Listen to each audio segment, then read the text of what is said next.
So the people need to be properly informed. That is what helps them to make correct decisions. So last evening, I had the opportunity to talk at length about my vision for the African Union. I had made a decision to come because this position is becoming vacant next year. And after consultations, many of my friends across the continent, they felt that I should offer myself for the position of leadership at this moment in time. We all, among these many friends of mine, are Pan-Africanists. And you know, Pan-Africanism is an ideology coined sometime in the last century. Its intention is to try to emancipate the people of Africa and to raise Africa to the rest of the world level, so that African people can be treated as equal citizens of this globe. As you know, it came against the background of colonial domination of the continent. It raised the consciousness of African people to fight for their liberation.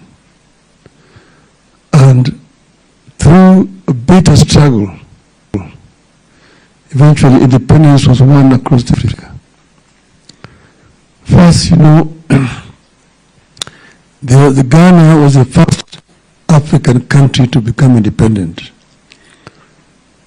But before that, you need to know that Ethiopia, where we are, is the oldest African country. You know that Ethiopia was never colonized. Ethiopia has always been independent. When the colonialists came here, they found a system of governance that was very much superior to their own. So when they were in Berlin, Ethiopia was excluded in that partition of Africa. But Ethiopia also suffered in that period because of discriminations and so on. So Ethiopia played a role in supporting liberation movements across the continent. That is why the emperor, Haile Selassie, at that time, who was the head of government, invited leadership of the independent African countries and the leadership of the liberation movements to come to Addis Ababa.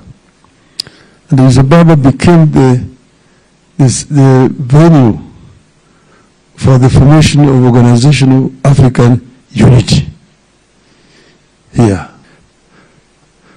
And 2 weeks ago, to celebrate the opening of a refurbished the African. Then the founders of African Unity who are here, the several heads of state from the country, the countries in the continent which were independent. The several heads of state from the country, the Kwame Nkrumah. Kwame Nkrumah is the one who had convened the first meeting of African leaders in Accra. Kwame Nkrumah. Kwame Nkrumah is the one who had convened the first meeting of African leaders in Accra, Ghana, in 1958. It was here. Ahmed Sekou Touré, who had led the second independent country, that is Guinea, 1958, was here. Mwalimu Julius Nyerere was also here. Leopold Sédar Senghor of Senegal was here. Houphouët-Boigny of Côte d'Ivoire was here. Dr. Nnamdi Azikiwe of Nigeria was here. And that's when Organization of African Unity was formed.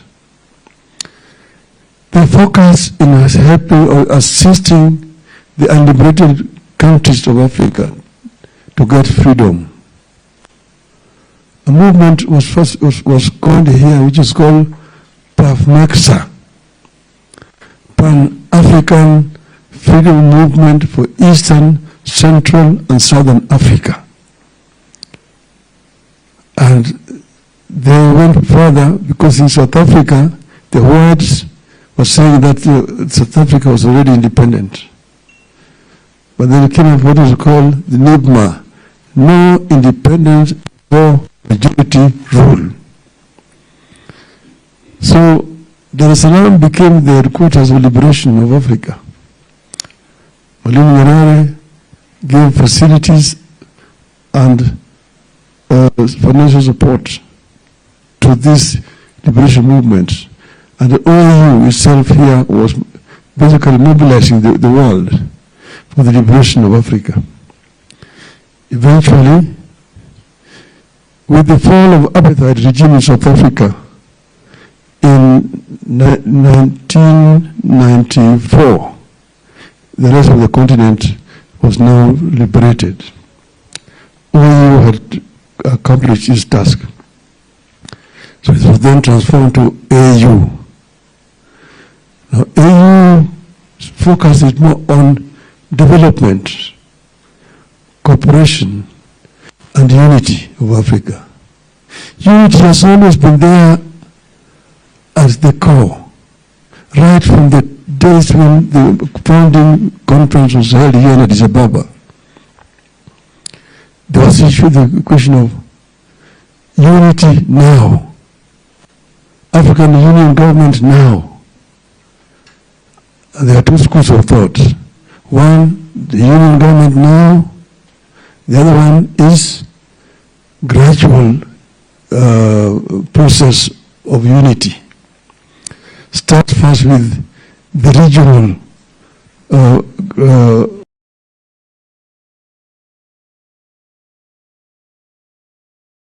the building block.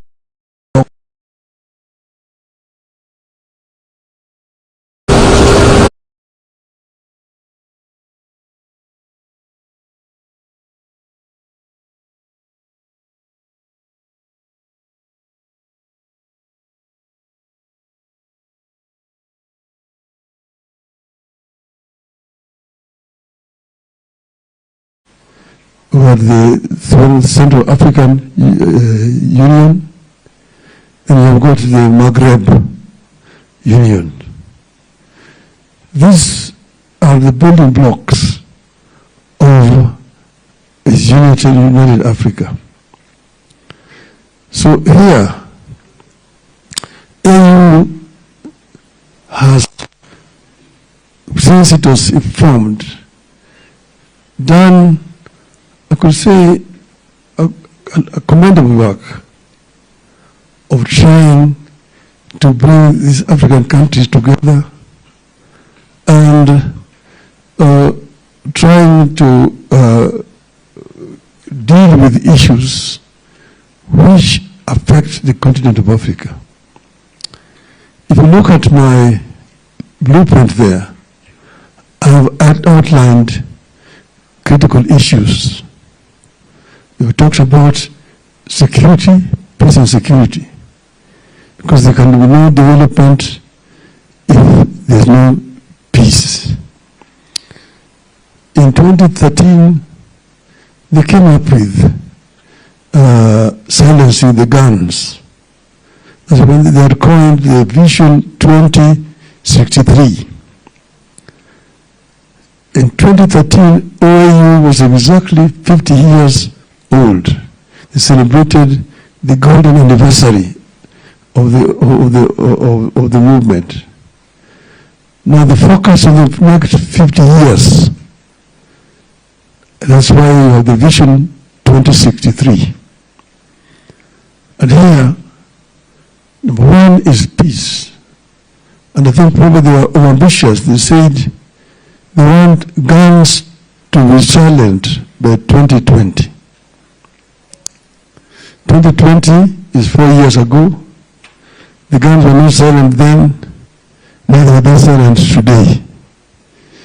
Why are they not silent? And how can they be silenced? That's a challenge facing the leadership of this organization. Food security is another one. As you know, I keep on saying that Africa is the richest continent in terms of resources. But the paradox is that the richest continent is also the poorest in terms of living conditions of its people. Of course, we blame the historical past, the colonization, the domination, the exploitation of our continent. But we're saying that it was past. What have we been able to do, and what are we able of doing to change this paradox? That is a challenge that is before us here.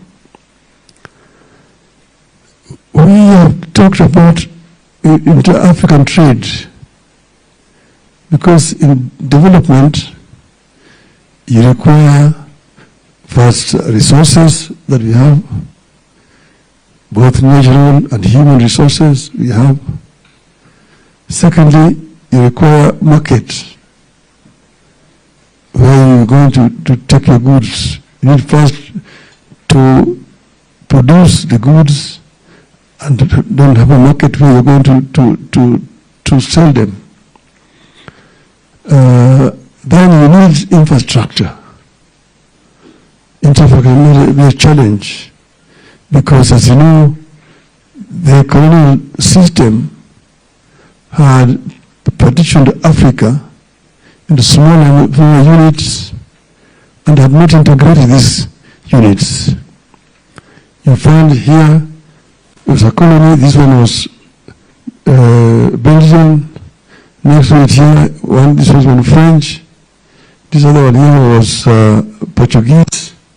This one here was English or British, and so on and so forth. And though they're neighbors, they're not communicating. There's no physical infrastructure that connected these countries. So the challenge is how to integrate these countries so that they can be able to trade with each other. Infrastructure is a major challenge. And then barriers. You have got linguistic barriers that are imposed on our people. And then this government came up with non-tariff barriers, which has made it difficult for goods to move from one country to the other.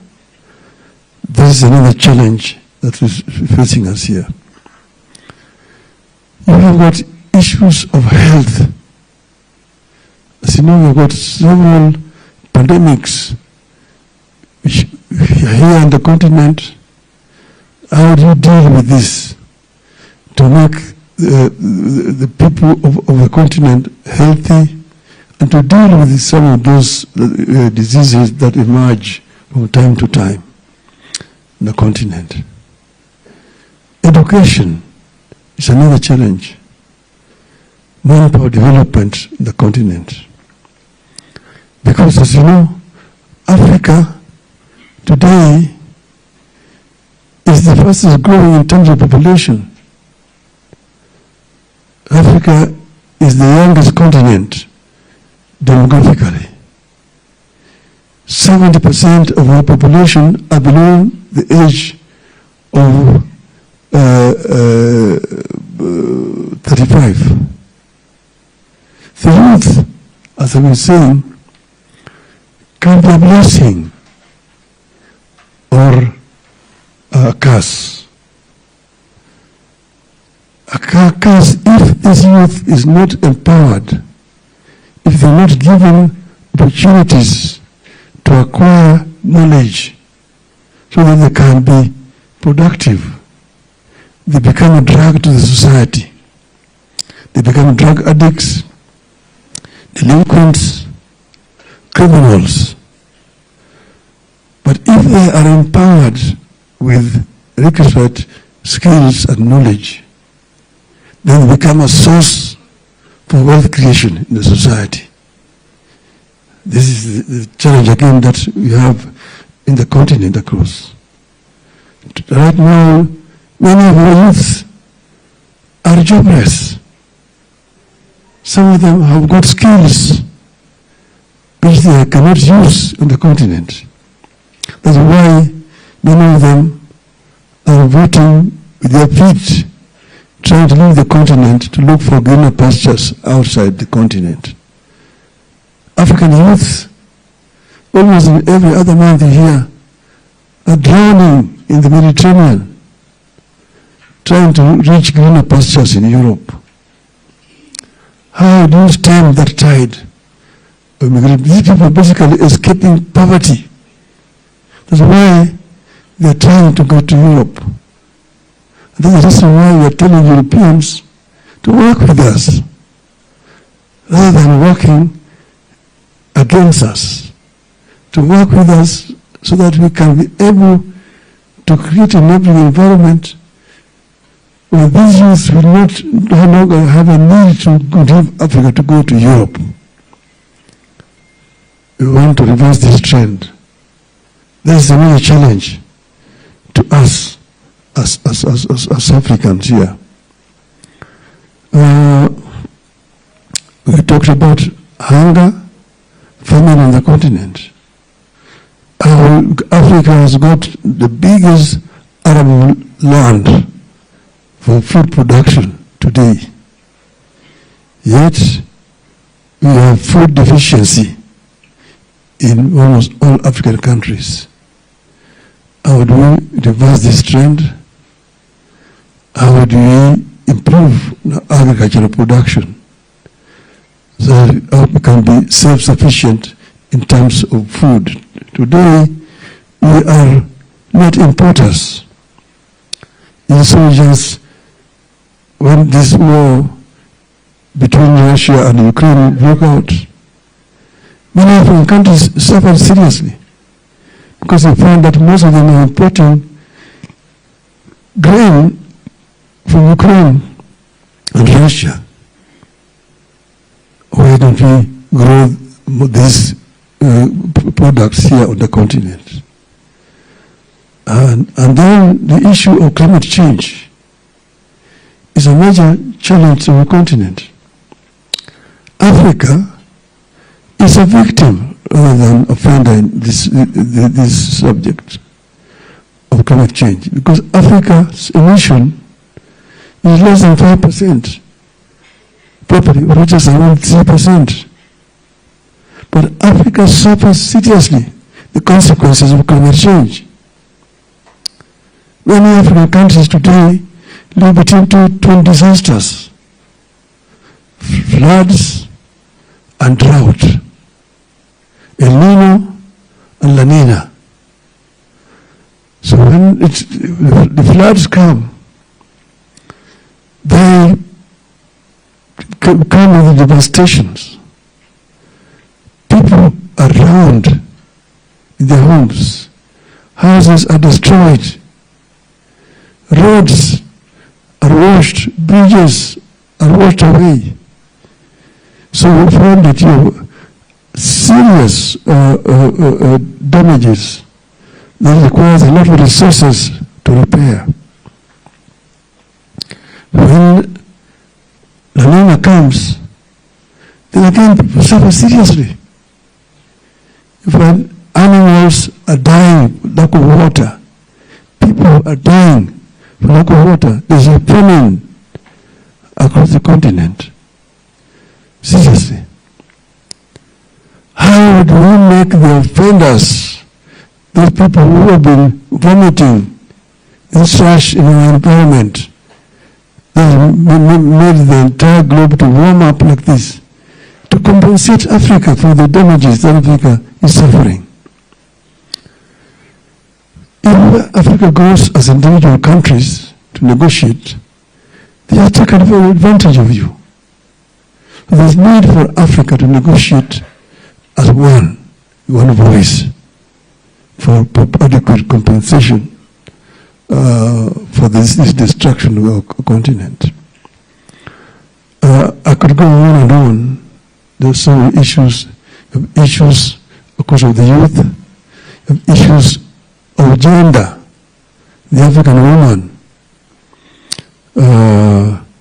How do we make sure that the African woman is given her base recognition for the contribution that is making to the society? This is another challenge that is there. So then, in this new world that is globalizing, and where now new technology is come, we now have AI driving development. Where does Africa sit? And how does Africa use this new knowledge to leapfrog development, to be able to catch up with the rest of the world? This is a challenge, again, which the AU can lead the way for the continent. So we have a platform on the continent because we've got a lot of problems. We are trying to see that Africa moves closer to each other, like Europe today. If you look at the history of the European Union, it has been a history of step by step. It started first just as a cold union between France and Germany. It moved on until it became a European Economic Community, and then moved further to become the European Union. Today, the European Union is very effective in coordinating development in Europe. We have a European Parliament, which passes laws which are then adopted by the European governments. A far cry comparison to the Pan-African Parliament in Joburg. They've got a European Court of Justice, and then the European Union Executive in Brussels. So Europe is just as diverse as Africa. The European countries are very diverse. You need to know that just before I was being born, Europe was fighting against each other seriously. And after that, even coming together was a major problem. There was a lot of discrimination between Europeans. If you look at that fascism of Hitler, East Aryan race, and so on. They also got tribes in Europe. They are Anglo-Saxons, they are Latinos, they are the Slavs, and so on. But that has faded into oblivion. You could have a woman that can speak with one voice. Why should languages be a barrier on the continent? Oh, this one is an Anglophone, this one is Francophone, Russophone, Arabophone, and so on. We want to be Afrophones and speak as one people, as Africans. This is the most important thing in the continent. To have Africa for Africans, and Africa speaking with one voice for unity of Africa. Thank you.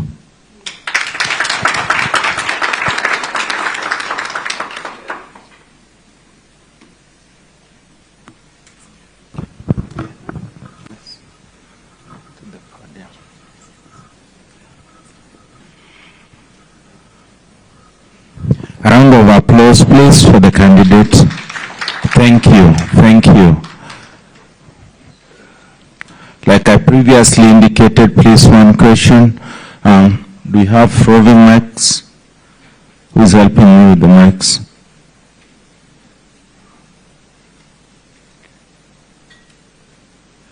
Thank you. I've been told that charity begins at home, so the number one question will not go to my brother from Kenya, but rather to my sister from Ethiopia. Please give the charity begins at home. The gentleman has paved way for the lady. Okay, thank you. You have been telling us about the challenge you are thinking that are pressing Africa at this time. So what are the very clear and sound measures that your administration is going to take to address them? Please tell us your name and where you're from. I'm Mr. Selassie from Asham Television. Okay, thank you. Repeat the question, please, and a bit slowly so that we can all get you. Okay. You have been telling us about the challenge that you think Africa is facing at this time. So what are the sound and clear and specific measures that you are going to take to address them? The challenges that Africa is facing and what are the actions we can take to overcome these challenges. That's your question. Thank you for that. Let's give the microphone now to AFP. Okay. Somebody for me?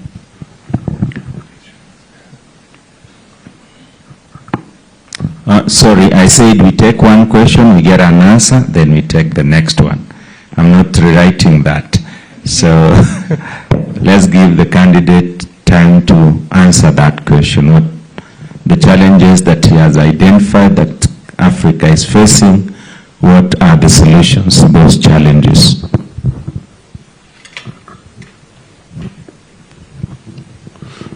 Well, so the challenges are many, as you've seen. I think the solution one is to try to promote unity among the African countries. Unity is a prerequisite to development generally. So we want to first ensure that African countries can speak with one voice, that they are united. And this unity begins first at home. To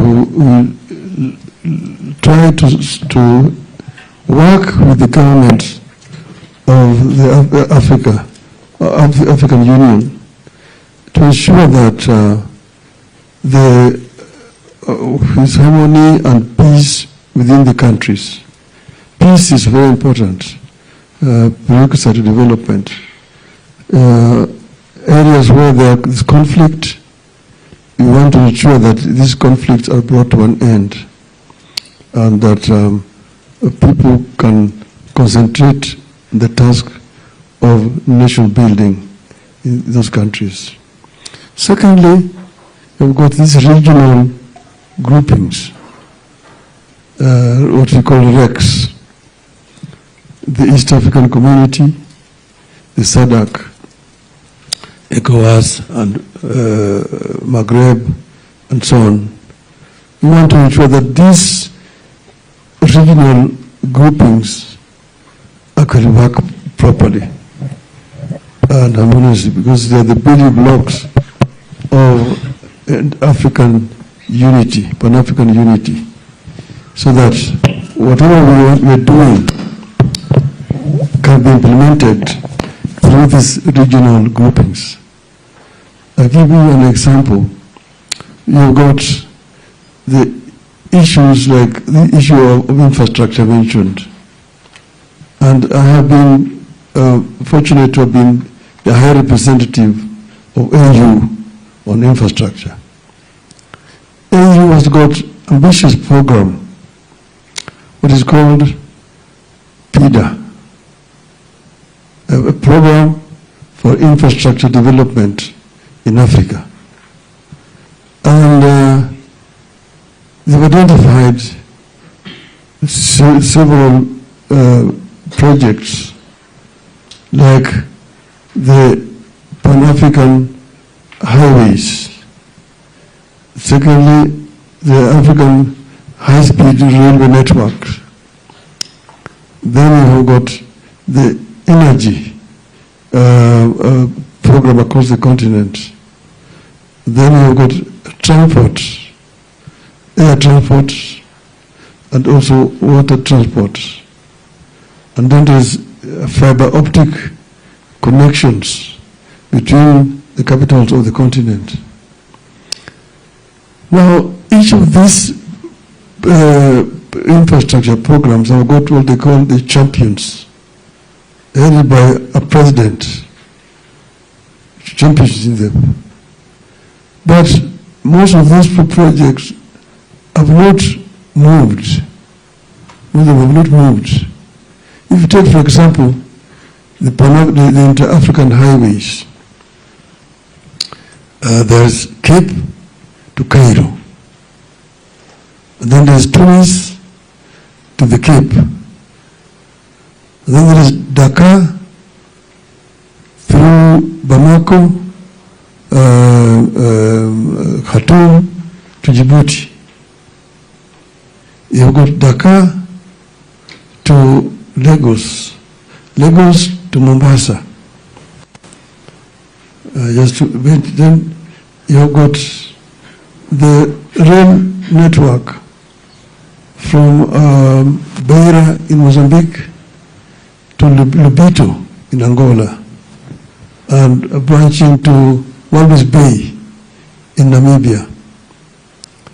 You got the high-speed rail network coming from Lagos, going through Cotonou, Benin, Lomé, in Togo, Accra, in Ghana, Abidjan, in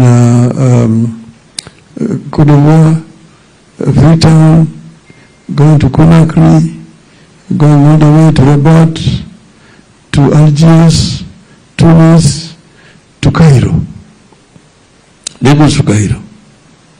Then you've got Lapset, the naval port in Kenya, going through Juba, Bangui in Central African Republic, to Kribi in the Cameroon port, which links the Atlantic Ocean and the Indian Ocean and opens up the landlocked countries within the continent to rail transport.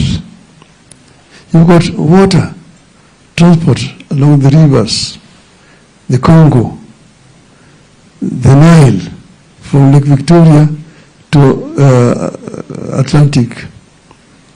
All those are there, but they're just on paper. They are not being implemented. So, why are they not being implemented? That is the question that we need to answer, so that these projects can be implemented. There is open skies. This is the air transport across the continent. That makes it easier without effective ground infrastructure. Air transport is an intermediate way of moving people and goods. Yet even there is a bureaucracy. Each and every country has got its own air traffic control system. So to fly the airspace of a country, you need permission from the National Air Traffic Control Authority. And they are not properly coordinated so that that permit can be issued within 1 hour. You can take 2 or 3 days to get the permits to fly. And even the commercial airlines that are flying are having to pay a lot of fees. You're charging somebody who flying the air and you've done nothing in that air. It's just transiting. It's stupid because it makes it very expensive for travelers. Air transport in Africa is more expensive than it is in Europe. This is, for example, low-hanging fruits. that can be harvested very easily and quickly. So I'm saying that to answer your question, the challenges and there are solutions. Why are we not using the solutions to deal with the challenges? Okay? So that is not for me to answer. I'm saying that I have an answer. If I'm given an opportunity to come and sit here, I will be able to move the organization to getting solutions to these problems. Thank you. Thank you so much. The second question, AFP, please. Jalango, AFP, Asante sana Baba. There is currently growing tension between Ethiopia and Somalia regarding the signing of a MOU between Ethiopia and Somaliland. What is your stance and what is your opinion on this issue? Asante sana. Thank you. Well, the tensions exist between several countries. There's tension between Ethiopia and Eritrea. There's tension between Ethiopia and Egypt. There's tension between Ethiopia and Somalia because of the Somaliland and so on. My view is that where there's a problem, there's a solution. There's a solution.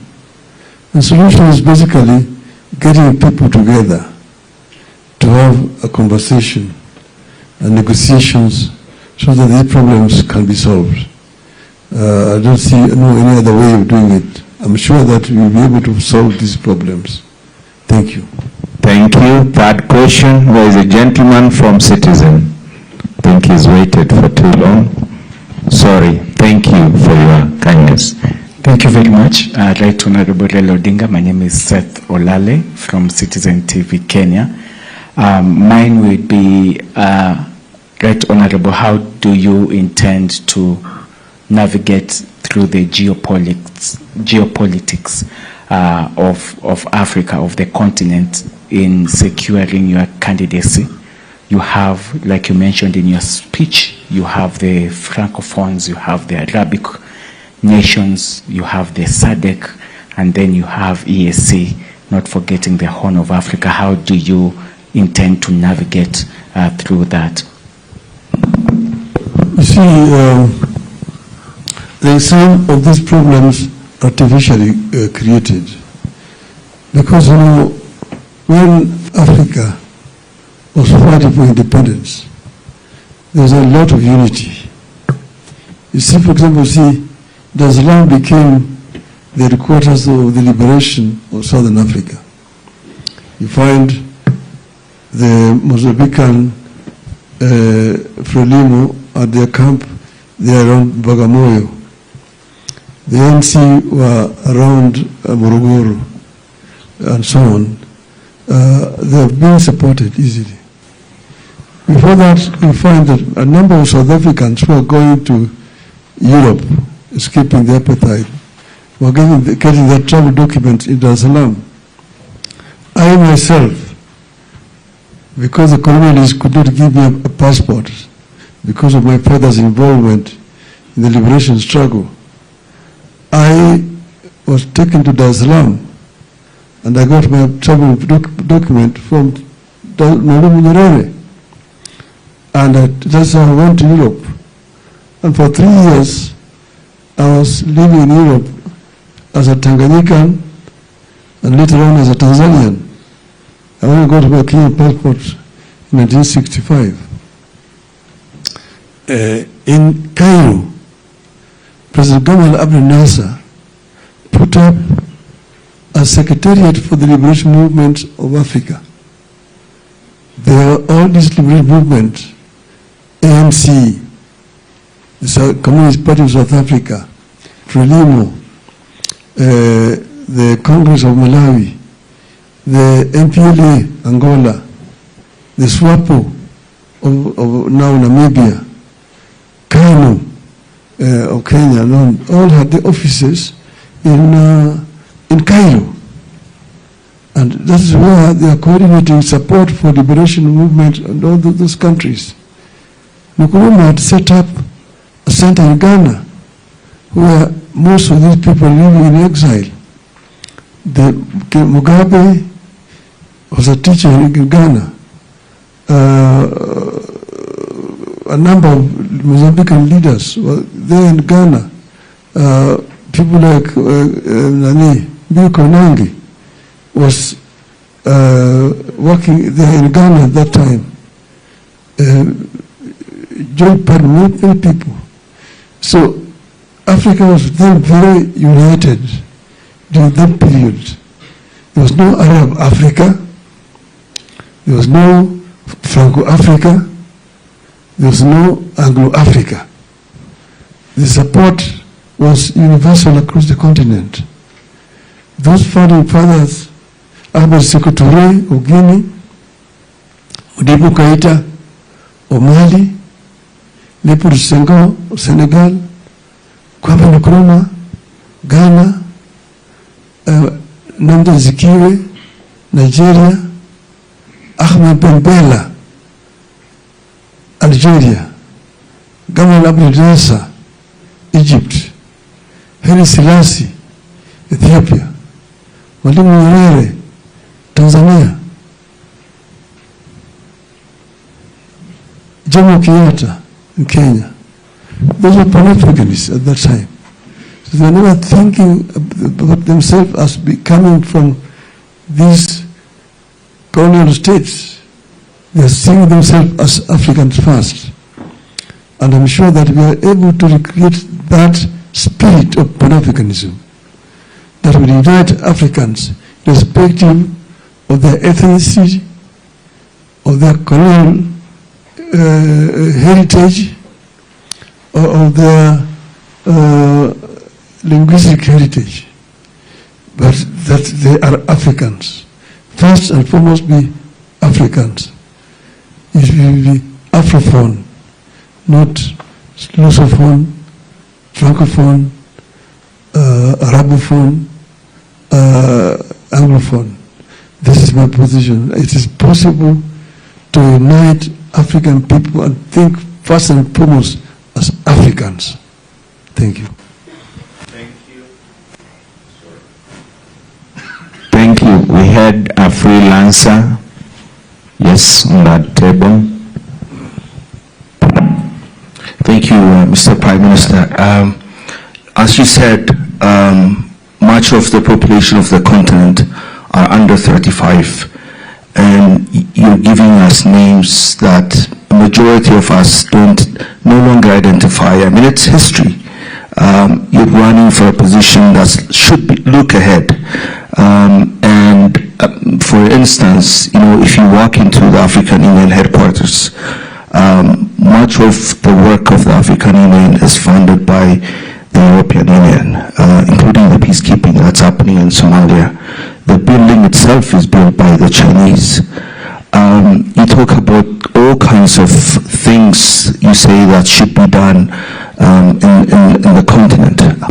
How do you want to pay for it? How should the leadership, or under you or the other candidates, be able to pay for it and embrace an idea that's independent, financially self-sufficient than the status quo at the moment? And my second question is, we're seeing uprising happening in this continent. In your country, it's happening in Mozambique. What are these young people telling the African leadership? Thank you. Thank you. First, I'm giving you history because history is important in any development. You cannot develop without history. That's where we come from. But I'm saying you want to live in history. You're living for the future. But because of history, we don't want to repeat the mistakes which you have made in the past. We want to use it to inform what we want to do going forward. Yes, it is true that currently the bigger portion of the budget of the EU is funded by the European Union, other countries. Now, that is also historical. But you ask yourself, why should that be the case? Who is funding the European Union? The European Union is funding itself. The member states of the European Union fund the European Union. Why is it that EU should be depending on foreign funding for its operations? That is, again, a question that needs to be answered by the leadership of the continent. I'm saying that we can be able to mobilize our resources within our continent to fund our development. But countries will contribute on the basis of the benefit they get from the organization. If it is just a dead-end investment, most countries should not see the need. But if they see that EU is doing something that is beneficial to themselves, I'm sure that most African countries will be willing to fund the activities of the EU. That is my view. Now, yes, the youth, I mentioned that the African youth is vibrant, and African youth needs to be challenged. African youth needs to be empowered. If African youth is empowered, it will become a source for wealth creation in our country. There are countries similar to Africa. You see, you need the economies of scale. There are some countries which are just too small in terms of population to be able to benefit from demography. But if they come together, then they will have the benefits of the economies of scale. You look at China. China's population is almost the same like the African population today. China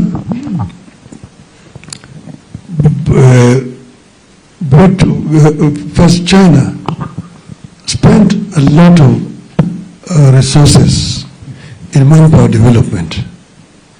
They developed a highly skilled manpower, the youth of China.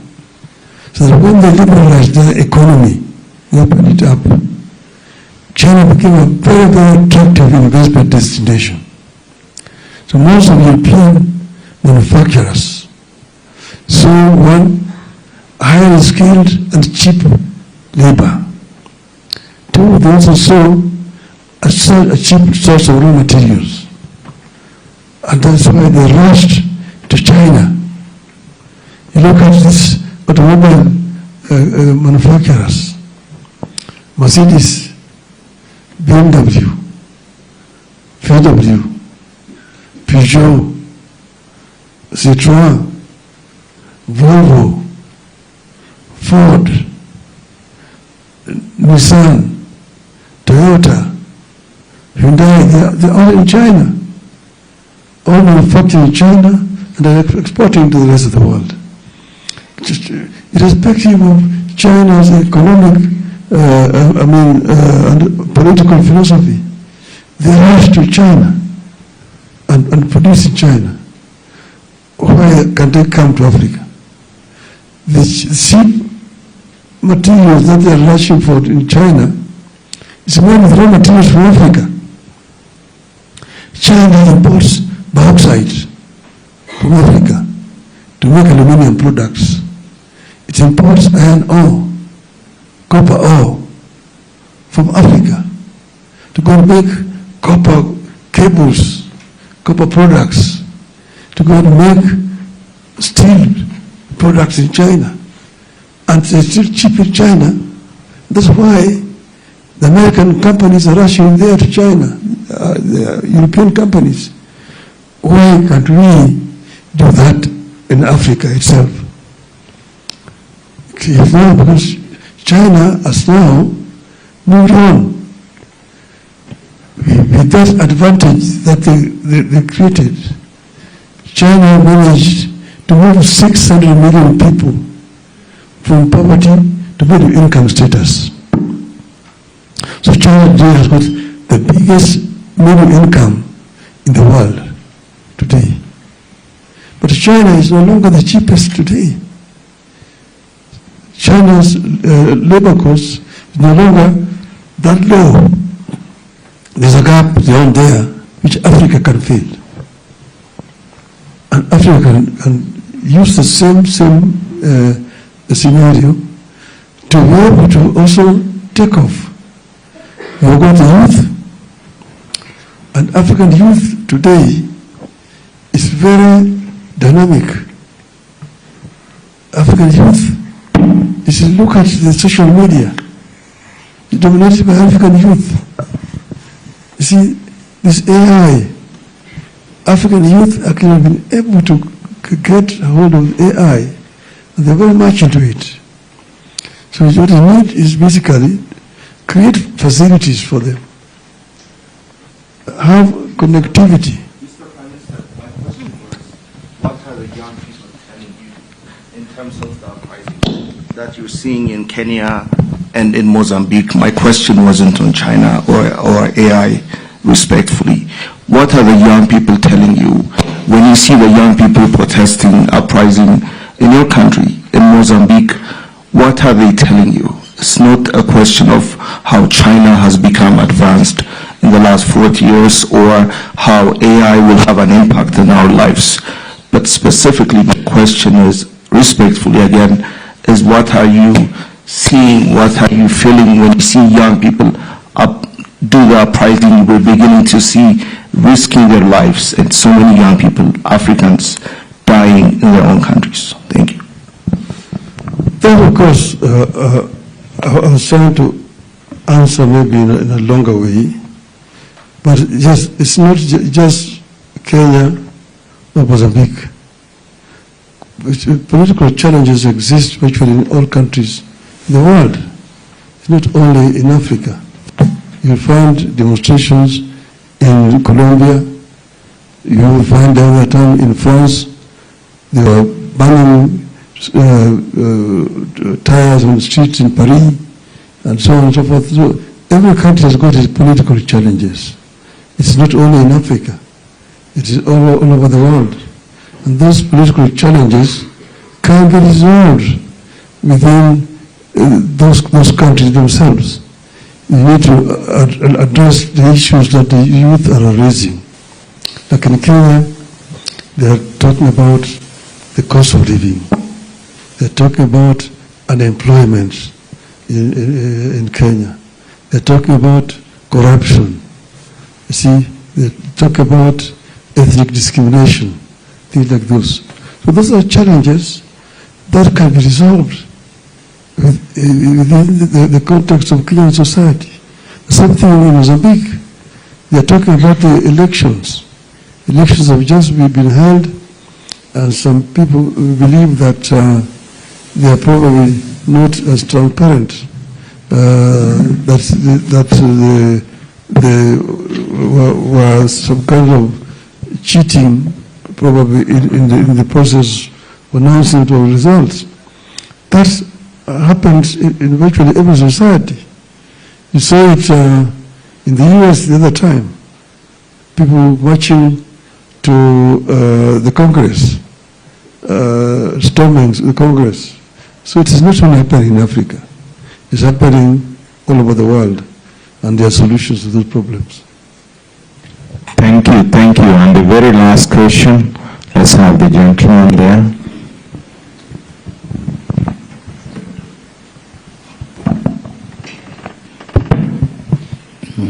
Right Honorable Dr.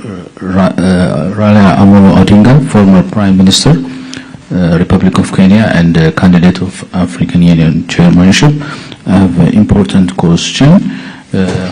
How would you prioritize address African Continental Free Trade Area AfCFTA implementation? How do you strengthen African voice in global governance and international relations? What's your approach to negotiating partnership with external actors such as the EU, China, and the US? How do you promote African interests in global forums like UN and G20 other regarding certain. Sorry, I said one question at a time. Okay, thank you. I need to add one question. How do you advance the implementation of the single African air transport market, SATM, to boost connectivity and economic integration? Thank you. Thank you. Yeah, one is the African Free Trade Area agreement. This is now getting to be 3 years old, but it still has not had the impact that was required. The InterAfrican Trade still has not moved much from 15%. As you know, the inter-European trade stands at 70%. Inter-Asian trade is at 50%. Even in terms of South American is over 30%. So we know the factors. One is the infrastructure. And this is something that we want to fast track so that we can have infrastructure opening up the borders across the continent.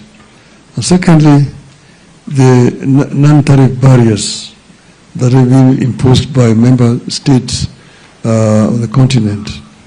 And this again is something that we need to address. As you know, there is a reform of the AU process which is ongoing. It was literally led by the president of Rwanda, Mr. Kagame. Kagame has written a report which has now been handed over to the new chair, President William Ruto of Kenya. And we were with President Ruto here 2 days ago when we talked to the diplomats here about these challenges and how these reforms can be carried out. If these reforms are carried out, they will enable the AU to deal with these issues, and we can be able to raise the inter-African trade from what it is today to 40%, which is what is being aimed at by 2030. It's the same thing now. It will then also help us in dealing with our other trading partners, that is the EU and also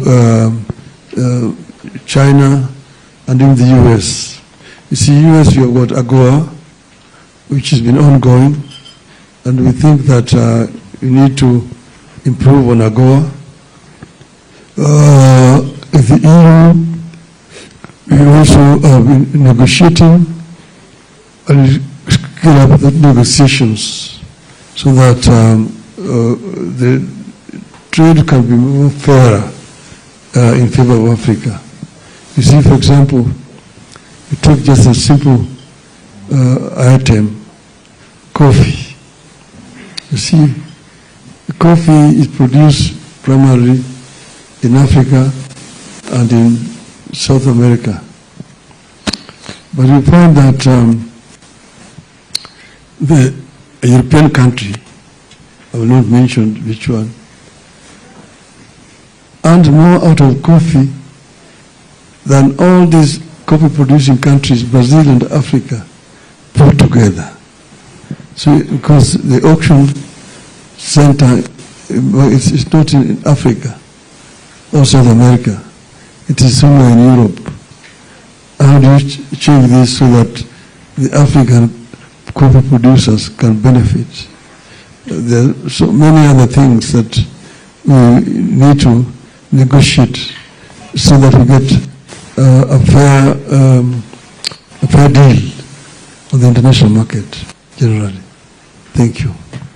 Thank you. I saw one last hand, and since not so many ladies have spoken, I see one across the room, please.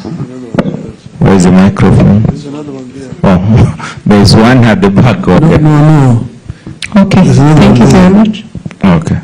I'll take the lady at the back, the lady here, and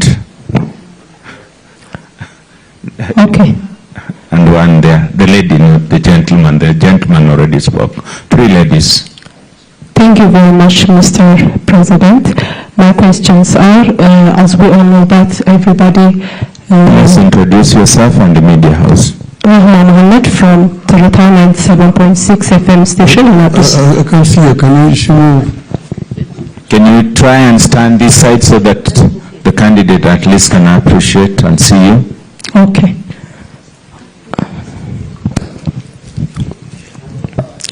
So shall I proceed?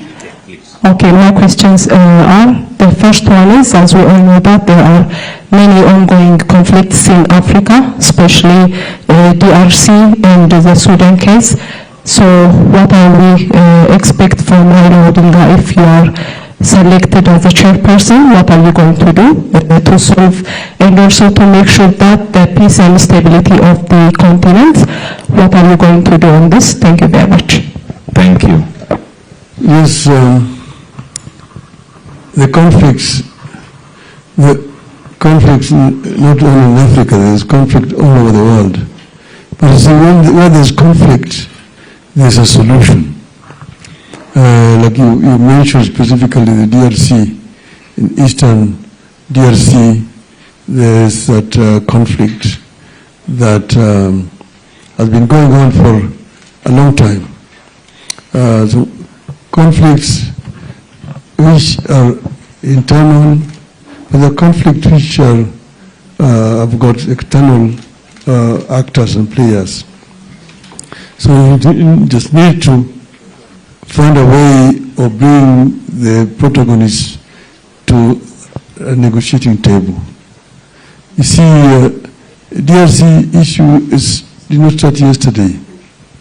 It has been there for a long time. And some of us who have been long enough, have seen it, and have actually, sometimes we have been pained by what has been happening. So many innocent lives have been lost in the process of this conflict. It can be resolved, and in my view, it must be resolved. I have had the occasion to talk to the protagonists in this issue, and I've said that we can sit down and find a lasting solution to this problem. Right now, you've got interests left, right, and center. There's tension between the DRC, Rwanda, Uganda, and Kenya. We can resolve this issue by getting the major actors together to sit together and agree on a solution, in my view. So what we intend to do is to not to apportion blame. Who is wrong, who is right. It is wrong for people to die, irrespective of who is responsible. So we need to sit down and find a lasting solution to this problem. You know that foreigners who are non-Africans are also involved because they have got vested interests in some of those conflicts. Some of them benefit from the chaos that exists there. So what we intend to do is not to apportion blame, but to address the solution to this issue. I'm sure we can find a solution. Thank you. Thank you. Yes. Okay, thank you. My name is Konje Zode. I'm working at the local television station. I think we are focusing on the peace and security of the continent as a woman, because women are the ones who are suffering out of this endless war throughout the continent. My focus also on the silencing the gun, which is the Agenda 2063 of the AU's. How do you address your measures to keep the gun silence throughout the continent? And also there are so many armed groups in Africa what are you going to do with those groups which are creating war, disability, and displaced the societies where they are living and who creates the problem across the continent? What measures are you going to take throughout your administration time? Thank you. Yes, as you also said that they say the guns will be silent by 2020, but they are not silent. They are still loud and speaking very loudly. Yes, I said when I was making my comments earlier here that you need to address the root causes of this problem in order to find a solution. You know, some of them is historical, some of them have got the roots on resource sharing, some of them are ethnic, some of them are cultural, some of them have got to do with the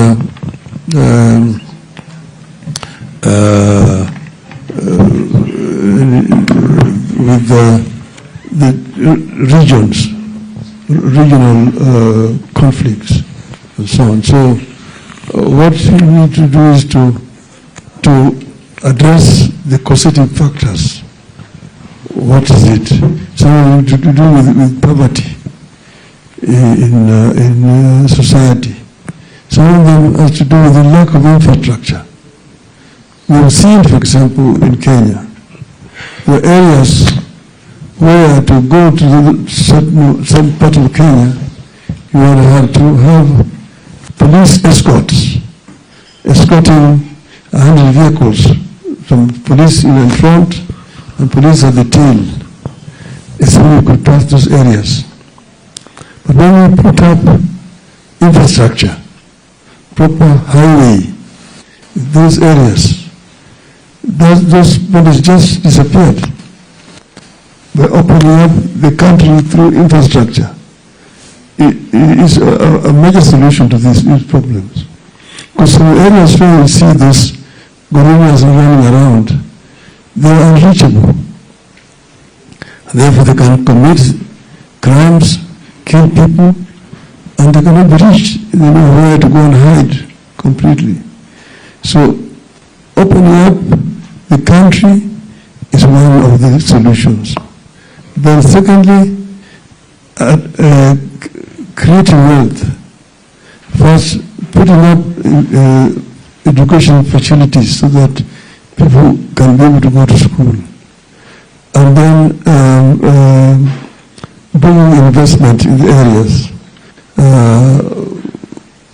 Bringing manufacturing unit factories in the area, putting up housing, modern housing in the regions and so on, open up those areas. So it is not something that you deal with just instantly, but it is a process. I'm sure that we can find a solution to, lasting solution to these problems generally. Okay? Thank you. The final question of that table. Thank you, Ms. Honorable. I'm coming from my own media, African Trade, which is focused on youth in Africa. My questions are two. The first one is, as you know, Agenda 2063 is coming very faster. So about good governance, what are the measures that you have planned to What I understand is group? Pardon, sir? Repeat the question, please. Okay. My first question is related to good governance. Agenda 2063, one of the team is bringing a good governance to Africa. So what is your plan to implement this in a very serious way, maybe abstaining state countries who are repeatedly participating in war or bringing the governments into court, not to ICC, but the African court. You can't hear me? Good governance. It's about good governance. The first one is good governance and measures that are taken to make sure we have good governance. Thank you. The second one is... one question only, please. Okay, recommendation then. How are you going to make independent, the EU independent from other incomes, like bringing our own financial independence? Thank you. The question is, how are we going to enhance good governance in Africa? And how can we enhance the independence of the African Union? Thank you so much. Good governance, as you know, countries are not uniform. They are coming from different historical backgrounds. But what we need to do is to basically have a basic minimum standards that must be enforced for a country to remain a member of the Union. As you can see, in the EU, they have standards that they've set up. EU. And they keep on evaluating the country's performance, even those which are members of the EU. For example, your system of governance, your systems of doing elections in the country, the systems of security, the issues of corruption, and so on. So you need to set up standards because you had this Africa peer review mechanism, which is there, but you need to take the reports that are coming from the institution seriously, enforcing those recommendations, ensuring that states keep on moving towards the ideals. This, in my view, is what will help to strengthen democracy within the continent. Because my view is democracy is very critical to good governance in the continent. So it's not something that you need to wash away. You must do it and ensure that, because already you've got these countries as members, you must ensure that there is improvement towards the ideal which have been set by the institution. That to me is very critical. And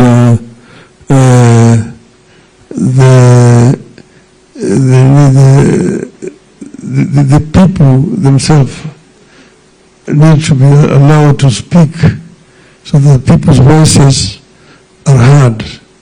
Because they say that is the wearer of the shoe who knows where the shoe is pinching. And this is the people. Because there's some government themselves who will give you because of a rosy picture of themselves. You find an election is held in a country and you see that 99.9% of registered people voted, and they voted just for a particular way. So you need to have a standard of measuring performance. Then going forward, how to make AU independent as an institution is by ensuring that the member states make their contributions to the AU. Like the talk of 0.2% of the tariffs or levy of imports from non-AU members be remitted to the kitty of AU. If that were to be implemented, the AU would not need to beg from elsewhere in order to fund most of our affairs directly.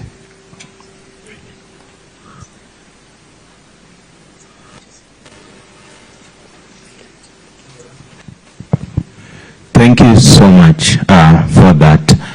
Colleagues, I know we have so many questions, but that's the much that we can take because there are other engagements and we also have travel plans. Let me also take this opportunity to inform that yes, we are receiving, as we sit here, requests for exclusive interviews where we organize this so that all of us could be at the same place and pose questions and capture the responses to that. So we will not be in a position to offer exclusive interviews except for the AFP who had made an earlier request and which had been granted, and that's the much time that we do have. So you will bear with us that we are not able to grant more exclusive interviews. With that, I just want to also make a second announcement that we do have lunch for you all.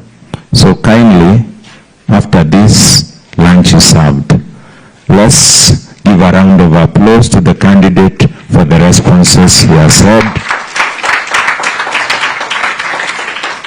And let me also take this opportunity to thank the members of the Fourth Estate. You play a critical role, a very critical role in telling the story of Africa. And since you're the ones telling this story, that role is important in helping Africa advance its story in terms of the solutions that we are putting in place to address some of the challenges that you have so eloquently put.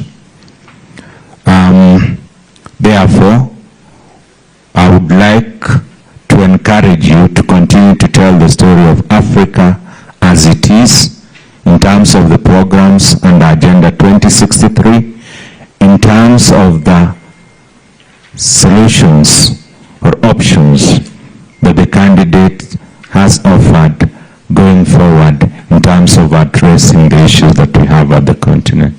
With that said, ladies and gentlemen, lunch is served. Thank you. And this session is adjourned.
traveled the length and breadth of this beautiful continent, and I've seen the faces of Africa's future. I understand the continent. I see the faces of our children, full of hope and image, and unbound by the borders of yesterday. I dream of an Africa where those borders and colonial languages no longer divide us. From the hills of Kenya, the deserts of Sahara and the Kalahari, from the lakes of Great Rifts to the rainforests of Central Africa, from Indian Ocean to the Atlantic, Africa must be one. I believe in the story of the African lion. The lion is an African animal, is a king of the jungle.